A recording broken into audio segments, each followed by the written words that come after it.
So we're going to start off class, if you and me.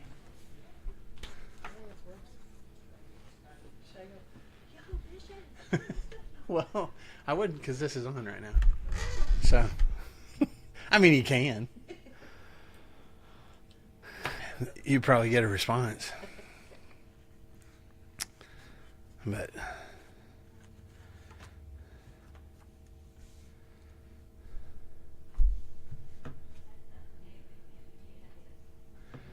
did y'all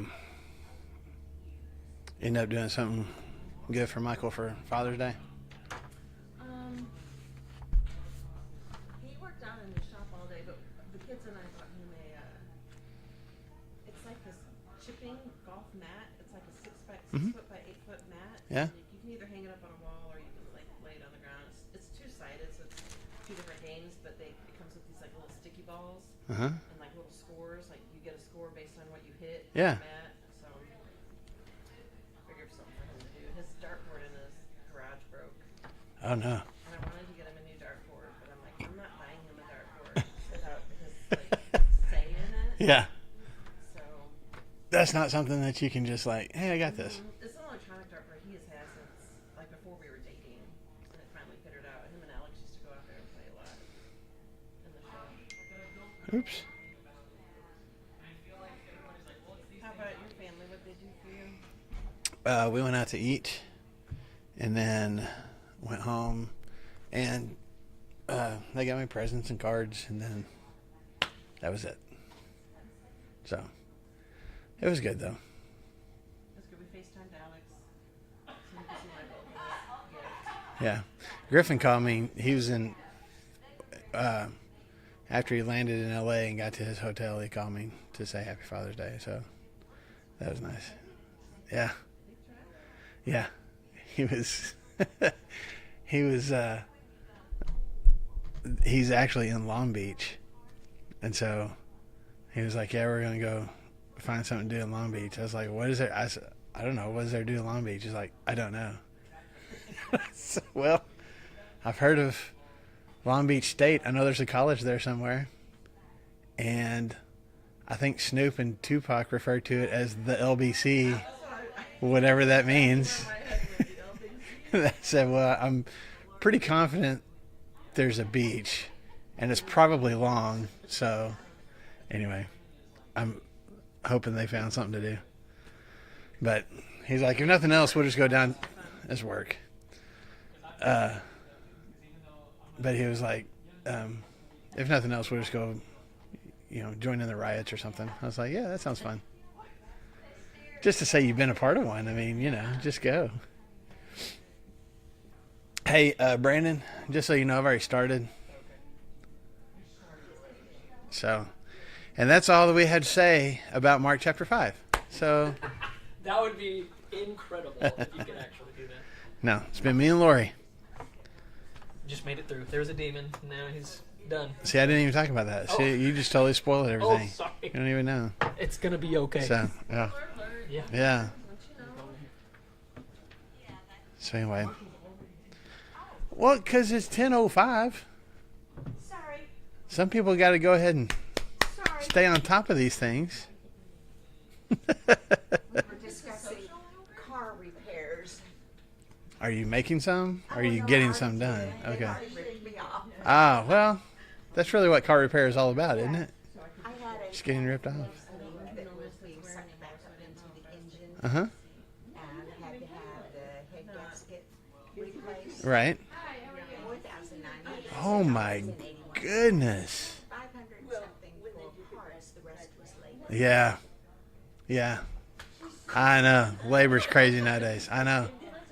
There was something, wasn't, it was either last year or the year before, but something similar where the actual part was like the labor was like 10 times what the part was. So I even asked him about it. I was like, is this, I'm not trying to not have you pay your employees. This seems really more than is necessary for something that's going to take them about 30 minutes.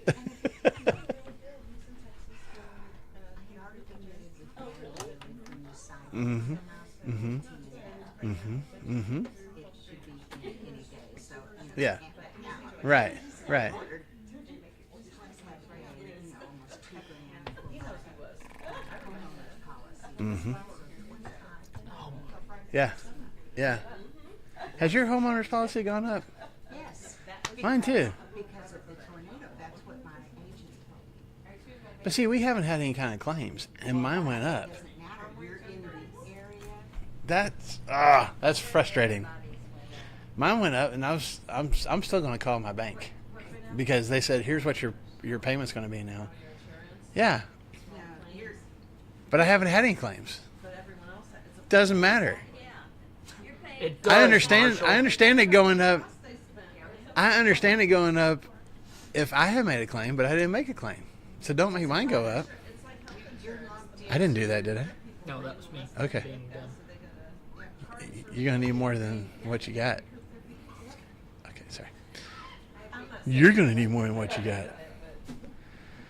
I'm still gonna call and ask. it won't do you any good. I'm not gonna rant and rave, but because And then they're going to tell you it's all a trade. I know We're going to say that. it's Personally calling infuriating. Who are you insured What with? are you doing? Farm Bureau. So I mean, we've used them since we bought our first house. So Give you the Yep. State Farm answer. no, Our rates are We going got- up, and they're not covering our roof. are you serious? Same. We're like, They will not cover our We're like, all the houses around us, new roofs. 3 different companies came out and said, you have like major hail damage. There's shingles like going Yes. in all directions, and they're like, They say that our home is old. I'm like, yes, that's part of the reason why we have damage. But look, everybody's getting their stuff done. yeah, they gave me Don't $500. do it. I was like, oh, that'll cover. That's awesome. The roof. So yeah, And no labor. and a little asterisk that said like, if you cash this check, then it's accepted. You know, so. Oh my. We took that right in the little shredder. No, thank you. Thank you. No thank you. They gave us $10 for damage to my house, and that's what we did. They gave you $10. $10. Well, they replaced a couple of screws. I know. What's for them to send an assessor out to look at it? My goodness. My son-in-law checked for $10. Okay. Well, It would fit in one of the holes. Speaking of demons, we've begun the class talking about Father's Day and how Bad difficult insurance. insurance is. I mean, I love Yeah. insurance. Are you gonna? It was just up there. It's not now. I know it was. Why don't you just go Literally was. ahead and You guys put all the- saw it. You guys all saw it. Why don't you just go ahead and Okay, put the just picture up drive there? away. Yes, ma'am. You absolutely can. There it is. Okay. Close on my house. Yay! Congratulations. Congratulations. Pam no longer lives on. Was it Oriole that you were on? Which one were you on? Quill Terrace. Quail. That's right. Was, and now I do Yeah. Parkwood Yes. Drive. Right. What is where? Oh, wait. It's on. That's fair. No, this is before Brandon came in. Okay. Cut off, it's like now, All right. same life though. We are live. It says live. Yep. This was off, not Yes, the camera. That's us. That's us. That's Brandon. See, That's not us. when you don't come to class for a while. I have a feeling I'm in her seat. She's not Yeah. She's not gonna say anything. Pam's being really nice about it. Say, No, "Honey, congratulations honey, on that's that, though. fine." That is awesome. Congratulations on closing on your house. That's not hanging over your head anymore, so that's good. It was amazing how it all worked out. Yeah. I remember helping to move you into that house. Yeah. Yeah. Carting that piano and all that other stuff that we Blast. had to take. That's good. I'm glad for you. We are in the book of Mark. We got through chapter 4 at the end of last week, and we kind of left you with a spoiler alert. So, well, not a spoiler alert. What's the word I'm looking for? Like a Cliffhanger. cliffhanger. Thank you. We left at the end of chapter 4 with a cliffhanger because at the end of chapter 4, Jesus has this experience with his disciples in the storm. And really, if you think about it, I don't know that we spent a lot of time on this last week and not going to this morning, but you got these disciples who are scared to death that they're going to die in the storm. And then Jesus calms it, and now there's a different element of fear, like, hey, this guy has supernatural power over the weather. And so that's what, they end with, like, who is this?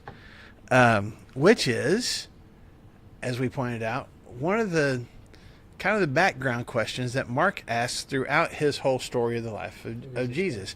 Who is this guy? He starts out saying this is the Messiah, but then he keeps on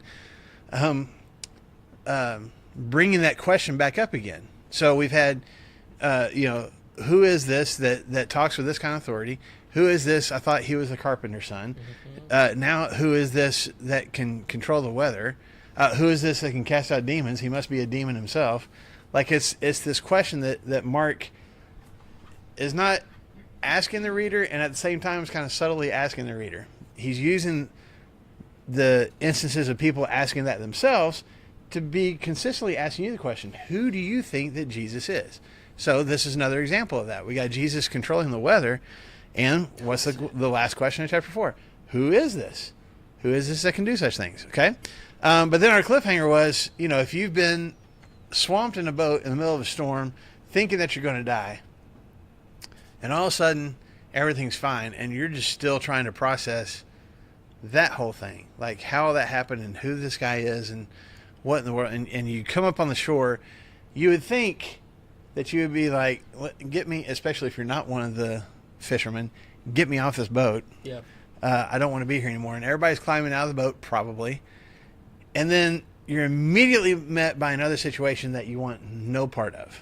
Okay? So this is your picture. I wanted to make sure that we saw this, which we probably can't see online. That's okay. You were trying to show it last week. I was trying to show it, and then it worked at the end of class. Yeah. So Yeah, that's right. We turned that camera off, like, and hey, everything worked perfectly. Yeah. So in the fall of 2013, I got to go to Harding University, Greece, and so we had, I think it was a 2-week stint in Israel. And so a cool part of that was that we got to spend a lot of time in the Holy Land, seeing a lot of the places that Jesus lived and everything. And let me tell y'all, I know that we've talked about these stories and everything, and as I turned 20 on this trip. Man, it just changed my life and my faith and everything, being able to see all those things with your eyeballs. So it's really cool. But we got to go to see the Sea of Galilee and lots of places. So this is on closer to the late afternoon, evening. So at that last chapter, or that last little paragraph of chapter 4, in the evening time, they go and get into the boat, and then they put themselves in the middle of all that stuff. I mean, it would be late and dark and everything. This is on the north side of the Sea of Galilee. It's kind of like a oblong, weird kind of a shape. But this is on the north side looking south. So on the north side looking south, you can see that the waters are really, really calm and everything right now. This is just an area that you can go and sit and have some serenity and stuff too. This is also on the north side looking south. So, I mean, this is like on the very, very, very north side, and that right here all the way. You can see to the other side just barely, and then you see how there's kind of, talking about the natural amphitheater. Jesus would be on a boat, and there'd just be a slope on the other side, on most sides of the Sea of Galilee, and so it'd be really easy for him to do. This is, on the north looking west. Yeah, north looking southwest. Same kind of pictures and stuff right there. And this is from the southeastern side looking, so I was standing right here. Yeah, you taking can see a all picture the way looking across this it. way. And now we're on the southwestern side looking this way. Let's see if I can see. Okay. So the area that we're talking about today in the Gerasenes would be kind of on this side. So this is on the western side. I'm giving you all these. You guys obviously know northeast, south, and west, right? We're on the western side right here, looking towards the east, the southeastern side. So the story that we're about to read is taking place kind of right over here, maybe over on this side that we can't really see. So in the storm, they started further north. Farther on the trying northwest side. Probably trying to get over to this area, And they're trying to get over kind of to the south. Ended up coming over here. Right. Yeah. So I mean, it's beautiful countryside. But you can see even from those pictures, we talked about how the hills around the lake, make a natural amphitheater. Like they slope down into it, and that's why you can have the crowds sitting on the side, sitting on the shoreline, and Jesus can talk, and lots of people can hear because of the way the sound works. Yep. And so this is the southernmost point right here, and so this is where Jesus would have landed with all of his disciples and stuff. I think that's it pretty much. But we'll just keep that one up there so that we can visualize it with our eyeballs. You have to tell me what the smudge is, though, if you're going to leave it up there. I'm pretty sure that's a dead fly. So that's from the bus. This is from the This bus. is this is a window. Yes, this is a window. We're going very fast right here. There's something that was on the window. You're welcome. I'm going to sit and stare at that. Yeah, you will. Pretty sure it's a fly or some kind of yucky thing, so I'll Photoshop it out later. People are going to be like, "What'd you learn about in class today?" I don't remember. There's a thing fly on that I the could not screen stop the whole looking time. at. I wanted to. Anyway. Okay, so Yeah, now we're good. let's read through it. So, chapter 5, beginning verse 1. They went across the lake to the region of the Gerasenes, or Good I've got a footnote that says Gadarenes, or you may have something else that says Gennesaret. Yeah. So, all basically talking about the same place, just different names to refer to it. Verse 2, when Jesus got out of the boat, a man with an evil spirit came from the tombs to meet him. This man lived in the tombs, and no one could bind him anymore, not even with a chain. For he had often been chained hand and foot, but he tore the chains apart and broke the irons on his feet. No one was strong enough to subdue him. Night and day among the tombs and in the hills, he would cry out and cut himself with stones. When he saw Jesus from a distance, he ran and fell on his knees in front of him. So I'm going to stop right there. Okay? So again, going across the lake at night, storm hits. We think we're going to die. Water's crashing over the boat. We're sinking. There's winds. There's waves. Jesus is asleep. We have to wake him up because it doesn't seem like he even cares what's happening to us. And then Jesus says, "Stop it," and everything is completely calm. And then we get over here to the shoreline. And again, in my mind, it's like I'm stumbling over the side of the boat, just like, let me be on dry land. You know, I'm probably clothes still soaked from the storm that we just went through, and just like, I just need to rest for a minute. And the first thing that happens, that's what it says in verse 1, as they are getting out of the boat, here comes this demon-possessed man running straight at them, running towards Jesus. If I'm Thomas or Matthew or any of those guys, you're like stumbling out of the boat. Oh goodness! And then you hear him crying. You're like, "Oh, get back in the boat! Get back in the boat really quick!" So what? He's been breaking them. He may have chains on him. You know, it says that he breaks the chains. Now, does he still have the shackles attached? We don't know. It says they broke the irons off of his feet, so he may not have any shackles on him. But they've tried before, so he would probably still have like scars from, I'm sure even just pulling those things apart.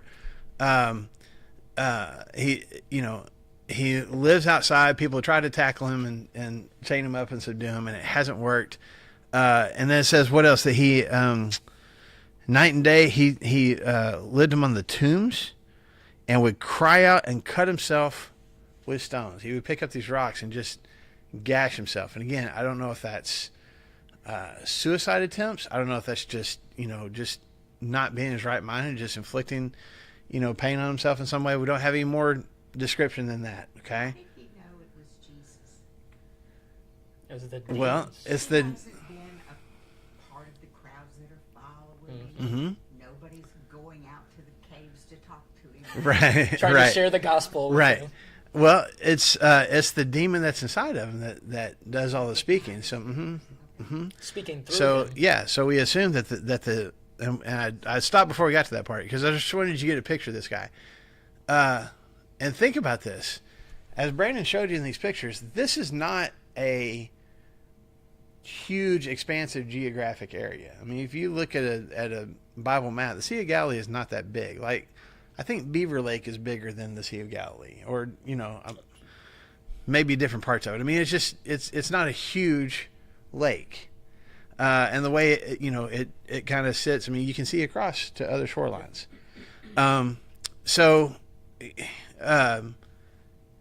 The area of Galilee around this lake, we don't know for sure how long this guy has been demon possessed, but probably, I mean, long enough that people have tried to subdue him, tried to pin him down, tried to chain him up, and day after day, night after night, he's sitting in the graveyard, cutting himself and screaming. Do you think news of this person would have spread to other areas? I would think so. Shore. I would think so. Yeah. And yeah, they would probably tell people, if you're going to go to this area, land somewhere else, you know? Because I don't even know, when you were there, did they even talk about like how close these tombs were or anything like that? So, I mean, if you hear about, again, back in this time, smaller population, and it's just word of mouth, people knew who this guy was. So we know that at least 5 or 6 for sure of Jesus' disciples were, or apostles were, from Galilee. Mm-hmm. Most scholars think that all of them were except for Judas, but we don't know that for positive. So these guys are from the area around the Sea of Galilee. And you got at least Peter, Andrew, James, and John that are on the shoreline. They're in Capernaum. They had to have heard of this guy. Everybody had to have heard of this guy. So it might even be, as the storm blew them this direction, this wasn't where they were wanting to go in the first place, and the storm blows them here, once Jesus calms everything, they just come here.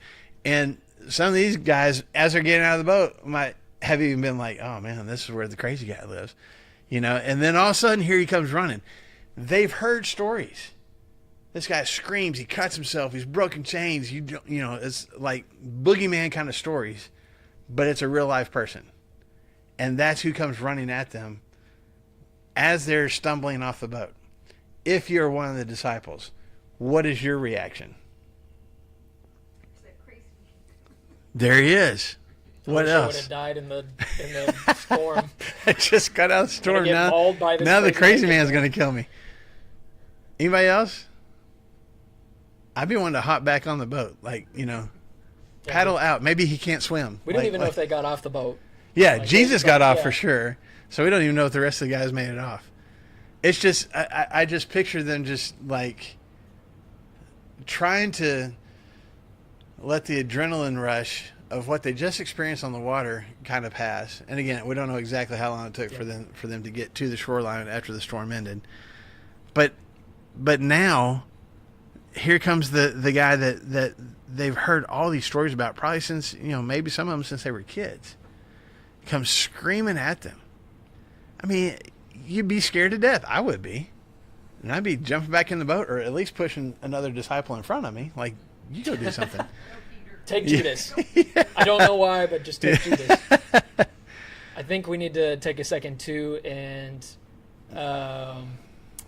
have compassion, at least for a second, about this guy. Remember that this is a human being. This is not like a demon that has taken human form. This is a human being, a living, breathing, God image-bearing person that is no longer in control.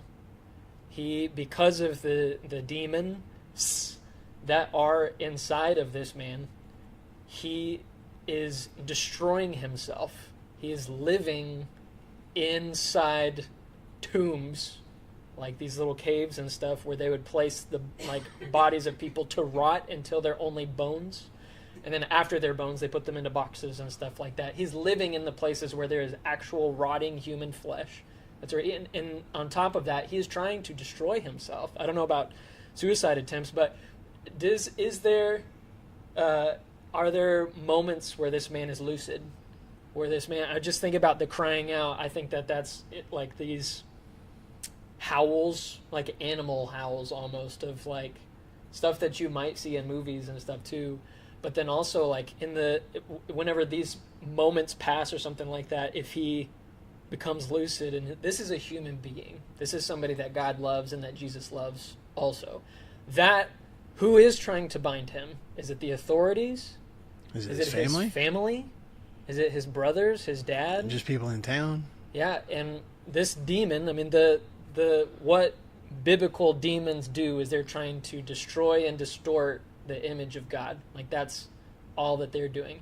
And there might be a part of us that's like, well, what did he do to get these demons? I have no idea. Scripture doesn't allude to any of those things besides the fact that homie has got it, and it is not good, as we're going to find out here. But the fact that he has a superhuman strength, and that he's cutting himself where he's living, he's naked, almost all. This is why it's tough for us to have compassion for him, because everything that makes this man human has been almost all the way stripped away from him, to where the disciples, I'm sure, are recoiling of like, we don't even need to be within, let's get back into the storm, because we know that Jesus has control of that, whoever Jesus is, but this is something that nobody has control not even over. Human at all. Right. And the scary part too of, I don't know if any of you guys have been in this situation before where you're exhausted and tired and you're like, oh, relief.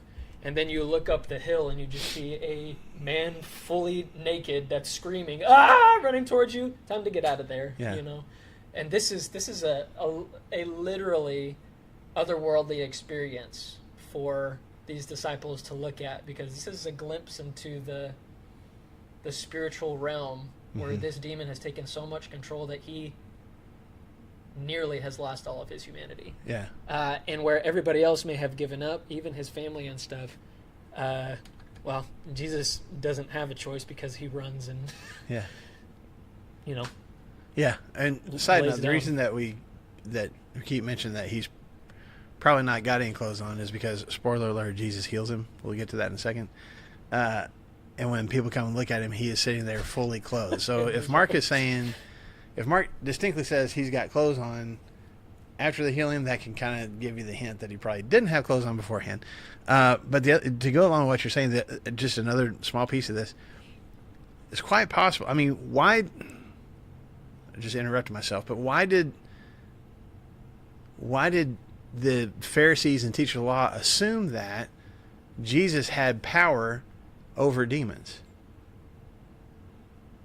Do y'all remember from back in chapter 3? What did they say about Jesus? Huh? Yeah, because he was possessed by a demon. Remember Beelzebul? That he was possessed by a demon. So, in the Jewish mindset, demons, full of sin, opposite of God. Clean. So if you are able to cast them out, then you must be full of sin and evil yourself, which Jesus refuted that whole argument. But thank you, Lou. let's go back again to this guy. Whether he himself or his family or the town or a combination of all those folks see this and recognize this is a demon or multiple demons inside of him, not only does he not have control of himself, what is everybody, we assume, I'm making an assumption here, what would we assume most people think about him? Because you brought it up. Yep. Why does he have the demon in him? Because he's a sinful person. He committed some Invited sins him. and allowed Satan to enter into him. Does that make sense? So he's ostracized already because of just how he can't even control himself and the kind of havoc he would create inside of town. But there's also like, hey, don't come near him because he's full of sin, and that might rub off on you. You become unclean. You become sinful if you have these interactions with him. It's almost the same way I would think that people would have treated lepers. You are now unclean, not just physically unclean, but spiritually unclean. That's why you have the condition that you have. He is not just randomly demon possessed. There was something that he did, and this is God's punishment for it. Okay? And there is no hope, right? There's no hope. There's no grace. Yeah, what's there's no this mercy. guy's hope for being healed? Yeah. I mean, there's And no that's what hope. I wonder with the rocks, if that's just if that's the demon causing him to do that to himself, or if he's trying to find a way to end himself, because this is miserable. Okay? All right. So Compassion. let's go back. Verse 7 is where I left off. He shouted at the top of his voice, "What do you want with me, Jesus, Son of the Most High God?" Swear to God that you won't torture me. For Jesus had said to him, come out of this man, you evil spirit. Then Jesus asked him, what is your name? My name is Legion, he replied, for we are many. And then he begged Jesus again and again not to send them out of the area. A large herd of pigs was feeding on the nearby hillside, and the demons begged Jesus, send us among the pigs, allow us to go into them. And he gave them permission. The evil spirits came out and went into the pigs, and the herd, about 2,000 in number, rushed down the steep bank into the lake and were drowned. Okay, so he comes running at Jesus, and apparently Jesus is already saying, hey, come out of this guy. But he said, but what does this demon beg Jesus not to do? Send them out of the area. Okay. Yeah, why? Why, Brandon? Send them out of the area. What does yours say? Well, that's mine says, what have you to do with me, Jesus, Son of the Most High God? I adjure you, by God, do not torment me. Uh-huh. No, my Bible Verse 10. Verse 10, is that it? He I'm sorry. begged Jesus again and again. Send them out of the country. Yeah. Okay. mine says they were fearful of being sent to eternal punishment and to the abyss. Yes, because some Capital A. translations, I bet if Lou was here, if she read the Jesus version, the King James version, Jesus version. it says the abyss. So, and I did not. You can look at it. You're Well, fashion. so I didn't look at it, but I didn't look ahead of time to see what the word was. his first thing, Go which, ahead. first of all, in verse 7, I'm not sure what I think about this, but I thought it was interesting that a commentator said that. Mine says, in crying out with a loud voice. Then he says, what have you to do with me, Son of the High? There's one guy that said, first of all, crying out with a loud voice. Crying out is the same as shouting, but also the Greek word is to croak like a raven. I was like, so that's the first thing. But think about screaming, the loud squawks and stuff like that. But then in loud too, loud is the word for megas, where we get our word mega from.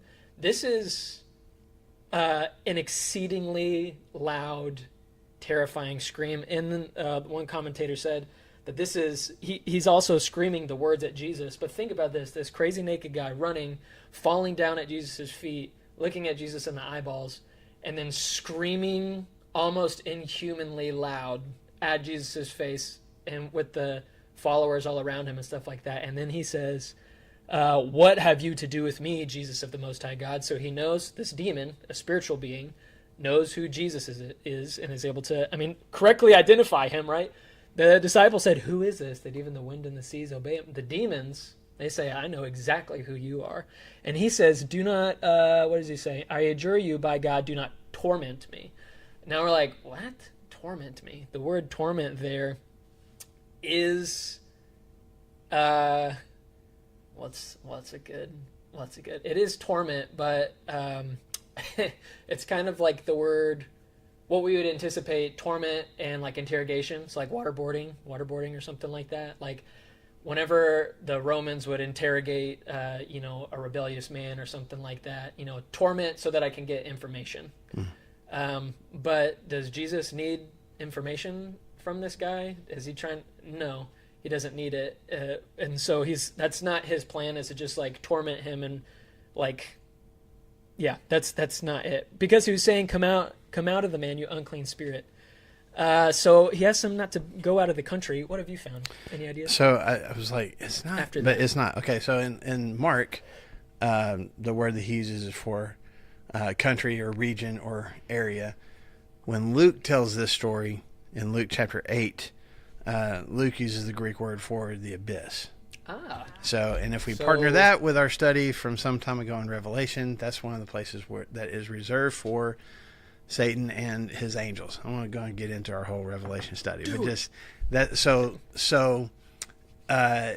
is the demon saying, "Hey, don't send us into this place where we will be tormented forever and ever," or is he just saying, "Don't like it here in this general vicinity? Don't send us out, whichever." And so I don't know. I don't fully know what they're wanting to prevent. I know Jesus can do something. it seems, going along with your note, Paulette, it seems more logical that they are talking about spiritual realm kind of stuff. Like, please don't send us into a place where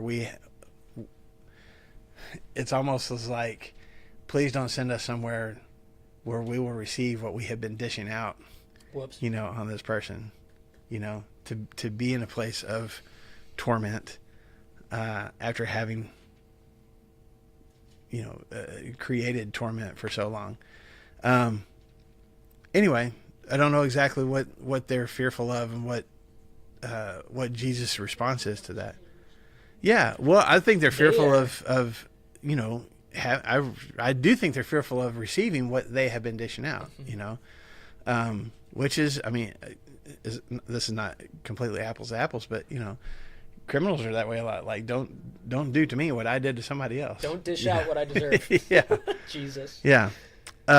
So real quick, and you may have already mentioned this, but it's not just one demon in here. It's multiple demons. The word used here is legion, which is, a legion was what, 100? Is that 100 soldiers? Is that right? Yeah, 6,000. 6,000 soldiers. Plus Okay. around I was thinking of 700 the company. horsemen. Yeah.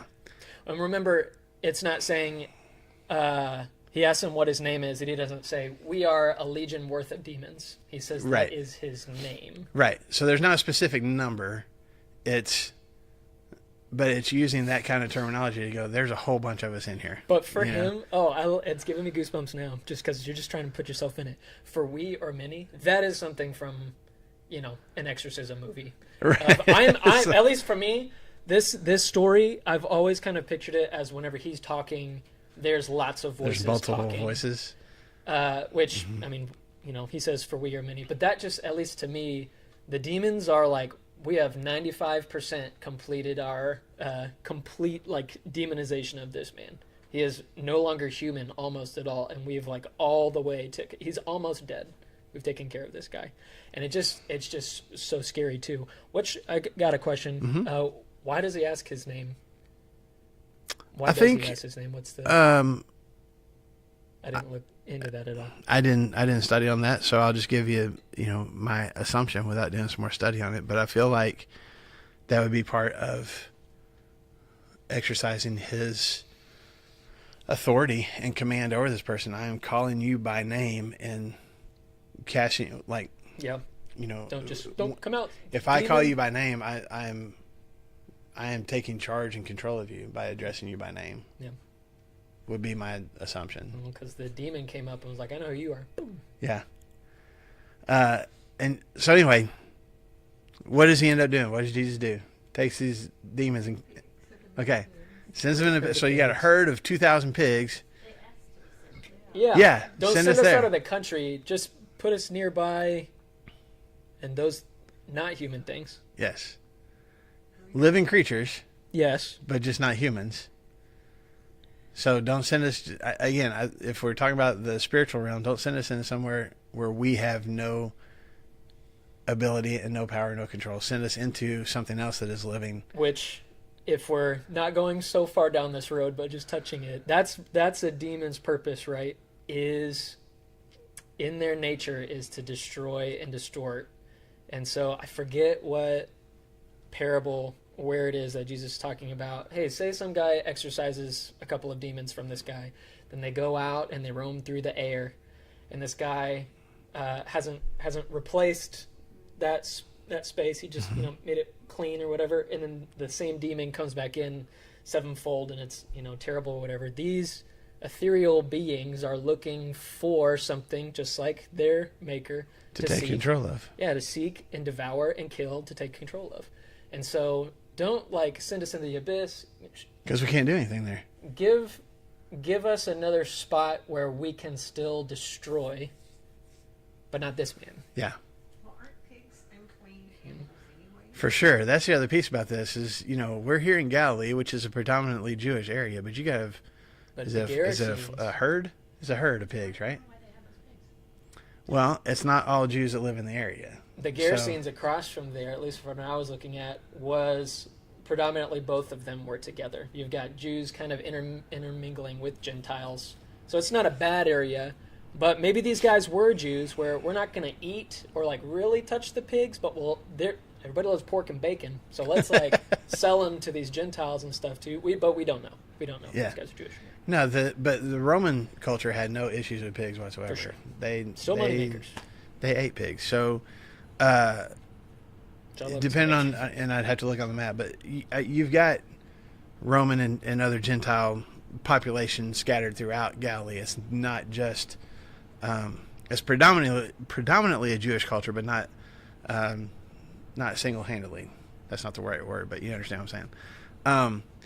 So, this is an area, I guess, that is good for feeding pigs. There's plenty of grass or whatever else that they want to eat. And if we are near the graveyard, I mean, pigs, I don't know how much I know about pigs. I don't know a ton about them. I know they'll eat anything. And so it doesn't, it could be, if this is near where the graves are, this is probably also near where the garbage dump would be. This is where the refuse of the city is kind of brought out to this area as well. Well, let's use pigs to kind of, it is gross, but that was, besides them being spiritually unclean animals, they're just unclean in general. And that's part of the reason that Jewish people turn their nose up at them. So, go ahead. Bullish. You sure you got a question? She's demon possessed. Inhabited a man, Mm-hmm. took over his mind, Mm-hmm. and was speaking for him. Mm-hmm. Bless He you. obviously still retained some characteristics of a man. He must have still been eating and so forth, to stay alive. Mm-hmm. Why would the demon ask to be put into a pig? Why not another human being? I think the They would assumption- have the same. Yes. Mm-hmm. I think this is why they're begging him, like, don't send us away, don't send us somewhere. I think if Jesus is going to send him out of this man, is going to let him go into another man? No. He's like, again, he has the authority to command them. So I think this is in this moment, it's their compromise.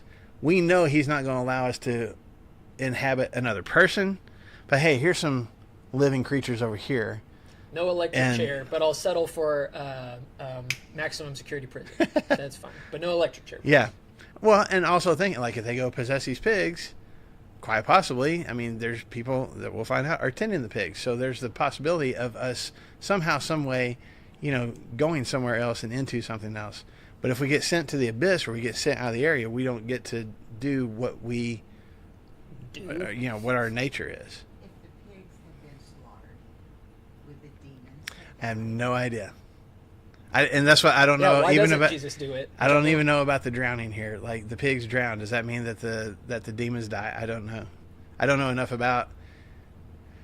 There's no description in Scripture. Yeah. Yeah.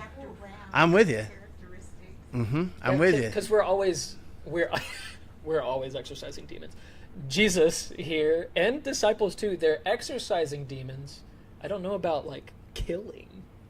I don't know. Spiritual So there's being? a see, this is why I don't. I know, I'm going to say it it's too anyway. much. I'm going to say it anyway, but there's a reason I'm saying it. I'll explain that in a second. There's a movie that came out in the mid to late 90s with Denzel Washington called Fallen.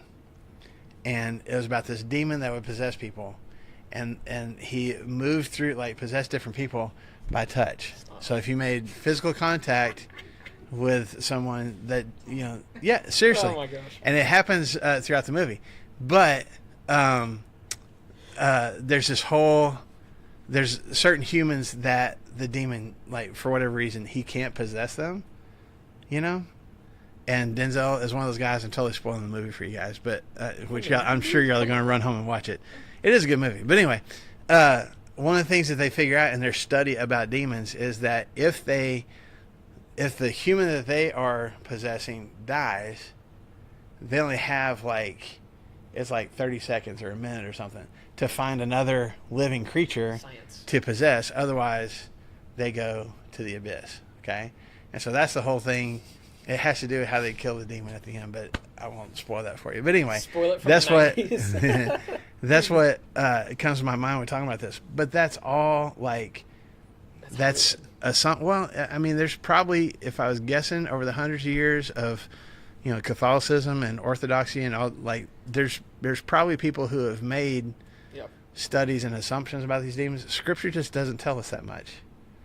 So I don't have a definitive answer better than that, other than what probably people hundreds of years ago said, oh, this is what happens with demons, and we In just fact, don't know for sure. I mean, after the Gospels, after Jesus dies and is resurrected on the third day, we don't see very much. That's certainly not as much as we see in the Gospels. Right. There's at least once, maybe twice in the book Yeah. of Acts. Yeah, Let's but talk about. certainly not. Well, Jesus is like, you're demon possessed. You're demon possessed. You're healed. You're healed. You're healed. You're healed. And some have said, which I don't know what I think about this either. Some have said that Jesus' death on the cross was a very, very large blow to the demon plan, which I have no, anything about that. But yeah, that's all. That's it. Yeah. That's all I got. But they that, say that citizen really of didn't pigs. answer your question at all. I don't have a better answer than that. Yeah, That's fine. Yeah, a Catholic priest might. it is hard to understand. Yeah. I'm with you. All I can tell is that they were real, that Jesus had authority over them, and what happened to them after the pigs drowned. Maybe they drowned. Maybe they went into the abyss. Like Jesus, like, all right, I won't send you to the abyss. I'll send you to these pigs, and then they'll send you to the abyss. I don't know. And then the man was in his right mind. Mm-hmm. Did he know that he had been demon possessed? I think so. I think that's. I mean, again, we'll ask him one of these days when we see him in heaven. He will be clothed. So But people to ask him. I think that's there was enough left of who he was.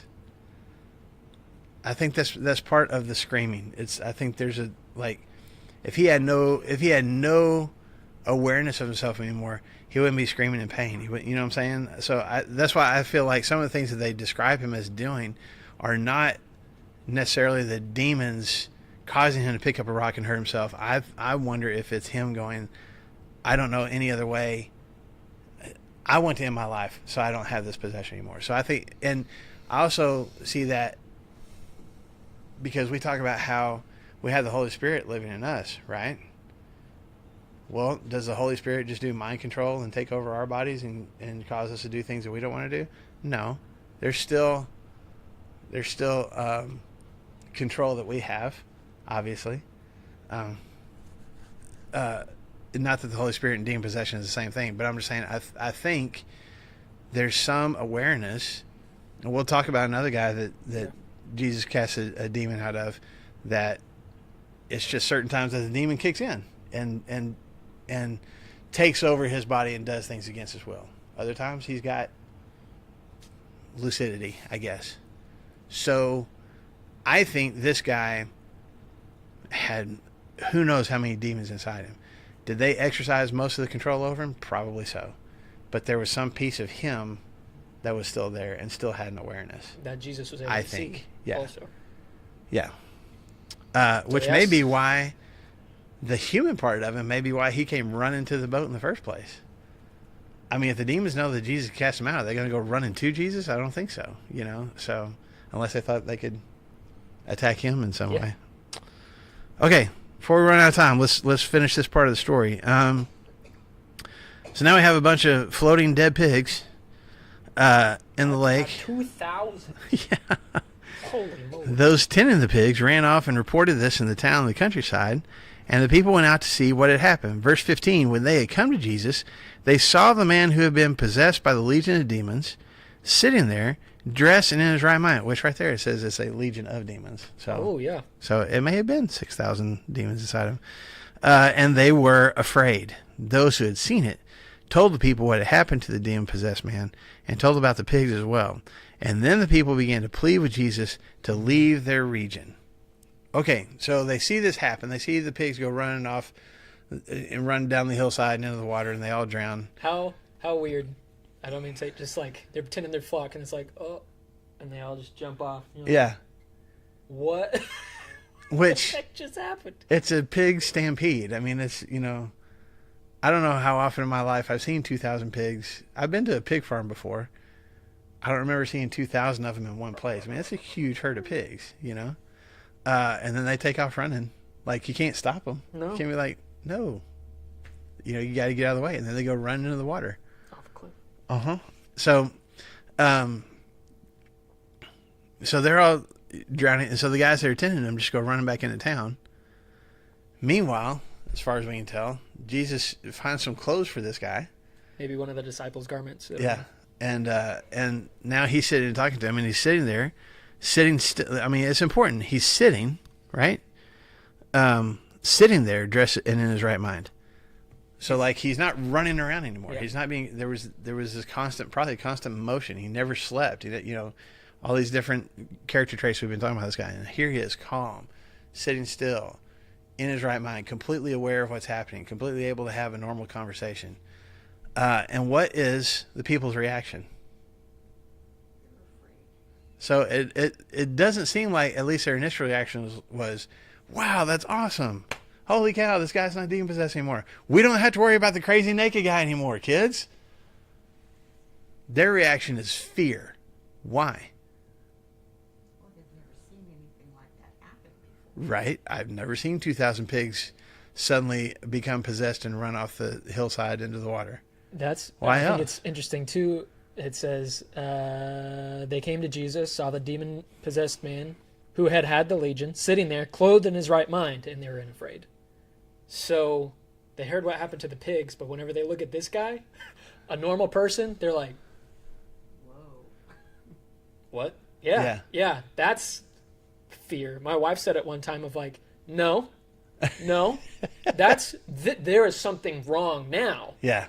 Because we know who this guy is, and they look at him, who has cuts, and he's clothed in it, and he's sitting down in his right mind. He's having lucid conversations.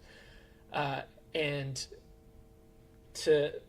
don't know. If I had known somebody, we don't know how long this guy, if I had known somebody that was acting like this, I would be like, I'm still standing 50, 100 feet away. Not even Do you close. trust that he doesn't have the demons No, anymore? no, I don't. Yeah. I don't. That's terrifying. Were they fearful or were they just in awe? This is the word phobos, which is where we get the word fear. Now, sometimes that fear can be the awe-inspired fear, like, having fear of the Lord in the Greek language. But yeah, no, this is like, Real fear. Phobos. yeah, this is, yes, like a phobia, only stronger. What was the disciples' reaction, though, when Jesus calmed the storm? Fear. Filled with great fear. Okay, and now here's, a legion of demons has been cast into pigs who have committed suicide by lake. And here's the crazy guy in his right mind. What's the reaction? The initial reaction? Fear. Why? Well, we all have fear of the unknown, and they have just seen something they didn't know could Yeah. happen. This doesn't make sense. This is not supposed to happen this way. What do you do with a demon-possessed person like this? You chain him up. That didn't work. You try to just grab him and pin him up. That didn't work. You try to avoid him. That hasn't worked because he's come running screaming at people. Everything that we have known to do to deal with this demon-possessed person has not worked. And here's this random guy that it seems like these people don't even know. Gets out of a boat, and all of a sudden everything's fine. And like he didn't do anything. He didn't tackle him. He didn't chain him up. He didn't do all the things that we have tried. He just spoke to him. And everything's fine? I don't understand that. And because I don't understand it, I'm scared of it. They begged Jesus to leave. Yeah. It wasn't an invitation. They begged him, please go away. Please go away. Okay. So, Jesus complies. So he leaves. Yeah. Verse 18 is Jesus getting back into the boat. The man who had been demon-possessed, begged to go with him. Jesus did not let him, but said, go home to your family. Tell them how much the Lord has done for you and how he has had mercy on you. And so the man went away and began to tell in the Decapolis, which is a word for 10 cities, how much Jesus had done for him. And all the people were amazed. So they beg him to get in this boat and go away. Just go wherever you came from, head back that direction. And Jesus is like, fine. The man begs to go with him. Understandably so. I mean, because if this guy healed you, like, you want to spend some time with him, right? I mean, that you would have a sense of, let me figure out how to pay this back somehow. I owe you my life. Let me be with you, and if I can, do things for you. But also, you have to think that this guy is like, I don't know how people in this town are going to treat me. Yeah, what's his next move? Yeah. Where do I go from here? What's my 12-step process to get back into society? Because human nature is, nobody's going to trust him. Everybody's going to, think this is just the calm before the storm hits again. He's going to go crazy again. He's going to get demon-possessed again. Who knows what kind of things that they've said to him or about him or done to him, torturous kind of things that they've done. How do you be friends with a guy that tried to chain you up if you probably still have some awareness of who you are and what's happening around you? Like, he just wants a new life. And Jesus doesn't allow that, but instead tells him to do what? Go home to your family. Which tells you one thing. He's got a family. Don't know if he's married and kids or whatever, but he's got a family. And then what else? Go tell everybody. Go tell people what happened.